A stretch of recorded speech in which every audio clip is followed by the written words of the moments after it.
Hindi masamang mangarap para sa sarili at sa ating mga pamilya. Pangarap na nais nating maisakatuparan para mapasaya at para mabigyan ng magandang buhay ang ating mga mahal sa buhay. At normal sa bawat taong naghahangad ng mga material na bagay o ang magkaroon ng kalayaan pagdating sa pera. Ngunit bago natin makuha ang mga bagay na inaasam, ay kailangan nating magsumikap at pagtrabahuhan dahil sa hindi lahat ay makukuha natin sa isang iglap lang. Ang kwento natin ngayong araw ay tungkol sa isang ama na naghangad lamang na mapasaya at mabigyan sana ng magandang buhay pamilya. Ngunit dumating na siya sa puntong nakakagawa na siya ng hindi mabuti para lamang may sakatuparan ang mga ninanais sa buhay. Pangarap at pagnanais na nauwi sa pagkawala ng buhay ng kanyang asawa at mga anak na siya mismo ang nagwakas.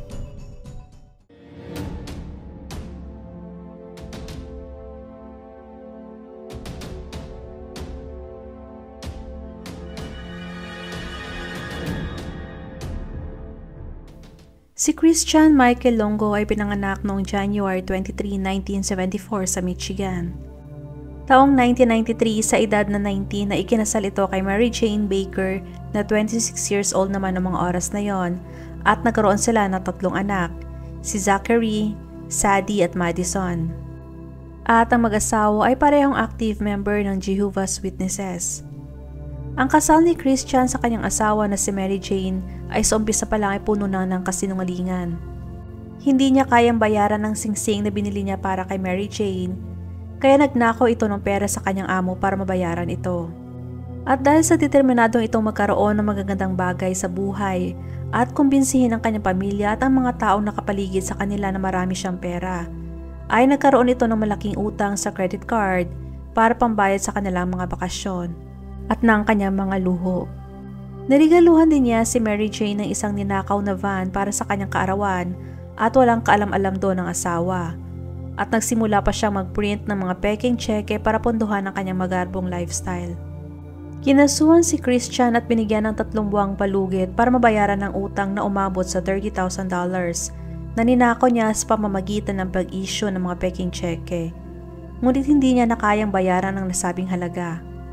Sa mga oras na yon ay nahuli din siya ng kanyang asawa na may kabit, kaya na-kick out ito bilang isang Jehovah's Witness.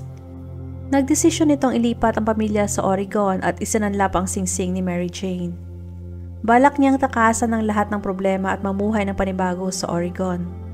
Ngunit mas lumala ang sitwasyon nila sa Oregon. Hindi na kayang pagtakpan ni Christian ang kasinungalingan at sobra na rin itong stress dahil sa napakaraming problemang kinakaharap niya lalo na sa pera.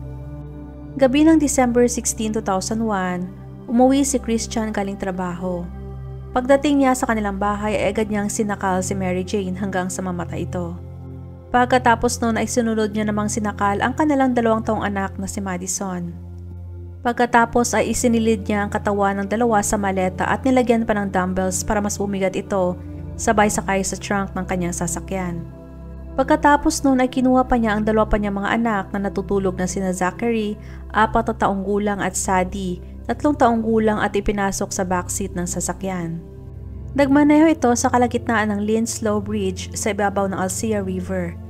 At doon ay tinalian niya ang mga paa ng 2 bata gamit ang pundan na naglalaman ng maraming bato at buhay na hinulog sa tulay. Pagkatapos ay sunod na inihagis ang maletang naglalaman ng katawan ni Mary Jane at Madison saka umuwi. Noong sumunod na araw ay nanood ito ng movie.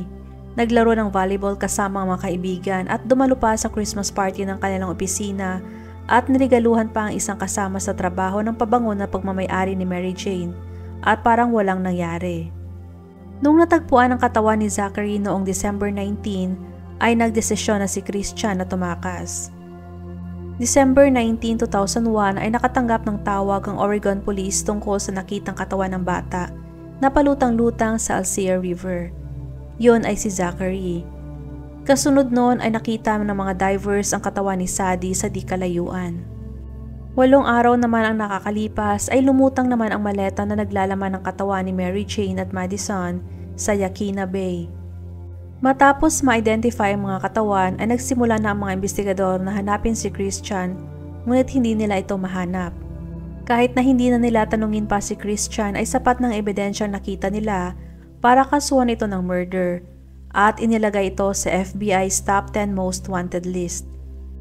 Mother and her 3 children murdered. Her husband is found in Mexico pretending to be a New York Times writer. 48 Hours' Maureen Marr says that's when the murder case became a Hollywood movie. It started on December 19th, 2001. We got a report of a child in the Bay. My name is Trish Miller, and I'm the lead investigator. And they discovered a second child. This wasn't an accident. This was murder. Investigators in Oregon soon found their mother, Mary Jane Longo, and baby Madison at the bottom of the bay. We knew that our focal suspect was going to be Chris Longo. It was discovered that Christian Longo had caught a plane to Cancun, Mexico. Nalaman ng mga pulis na bumili ng plane ticket si Christian papuntang Mexico gamit ang ninakaw na credit card at binagong identity sa pagkatao ni Michael Finkel, isang dating writer ng The New York Times Magazine. Di nagtagal ay naaresto ito ng Mexican official malapit sa Cancun noong January 2002. He was spotted and arrested and charged with the murder of his wife and 3 children.